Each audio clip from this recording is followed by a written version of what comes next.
అసలు నీకన్నా పెద్దవాళ్ళని కూడా చూడకుండా ఏంట్రా ఎదురుస్తున్నావు? అది కాదు బాబు. ఏయ్, నేనెవరో తెలుసా? నేనెవరో తెలుసా?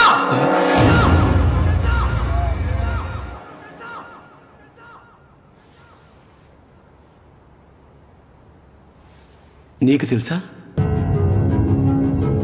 నువ్వెవరో నీకు తెలుసా? ఇన్నేళ్ళు వచ్చాయి, ఇంతమందిని వెంటేసుకుని ఇంత డబ్బు ఖర్చు పెడుతున్నావు, నువ్వెవరో నీకు తెలుసా? ఏయ్! నేను వెయిటర్, వాడో చెఫ్, వీడో క్లీనర్, మరి నువ్వెవరో? ఫోర్బ్స్ లో వచ్చింది మీ నాన్న, నువ్వు కాదు.